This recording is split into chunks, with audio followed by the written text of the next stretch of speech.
kely miraradraraka amin'ny tomansy ny sisy fa kehitriny izy laina mila afatratsy mety ho ritra satria noso fahafatesana ary tampoka tokoa dia tsy eo anilako ilay fitiavan-janaka amiraikitra ampofa fotoana vitsy noho ny arana teto atany dia falasy raika ambe folo taona nkolokolona fety ho voafafa mety hoe eny ninao fa mijery anay mitsindry lavitra mana tenao fa mifoko fanakaiky fa tsy voafarotry ny toeram-pinenany eto ihany fisaingy sao misy bany amiko anao dia olo malaza amiko anao dia olo magna le endrikao miramirana kehitriny tomijanona keo arano teny anao hoe tata tena nomboka mifanatainako ary nitomboka ny fo ka nafisaina sitrita-raingo satria lahatry ny any amboka tsy afaky ny amin'ny metiny mandalo ihany ny eto atamy fisika rehetra mpivahiny maloko anyandroka nafisainako asa tsy mitombona eto fa seto lalanato any no mampisy mivetsivetso eto ny akehitriny nanambarako aminao fa ny fitiavako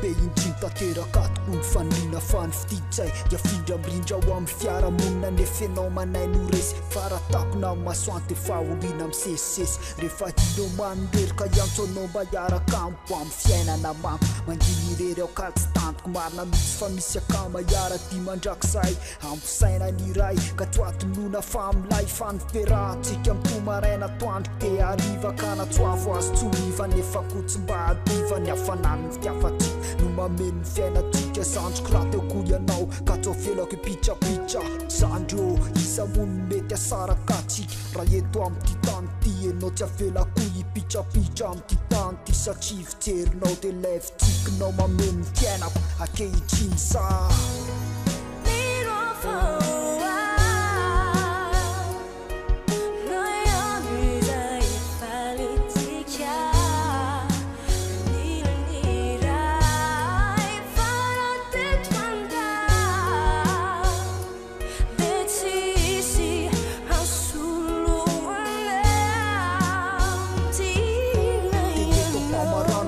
tseko nitsangina lay tsikitsiky tatapoky zany lasa fahoriana fanandao ay ianao dia le fiainako vaovao fa le lasa tsy ho voafafafa mitoetra anatokao isaky mandika ankitanao dia lasa nyeritreritra vao mitraka aveo ny lo dia niendrikao mandravaka azy tsy fazifazy raha tozay angano azy ilazana azy fa nerietako teny foana lay fiainana tsy misy anazy ny manalazy aloha tsy misy fa isanandro zao misaona fantanina mipetraka dia nykôzy fanahoana ny olombelona niarantsika vaotomany fanahoana ny olombelona tsy maintsy mandalo fisedrana fanahoana ary mody izy ny lasa lofaty sa tonga ny kozy afatiny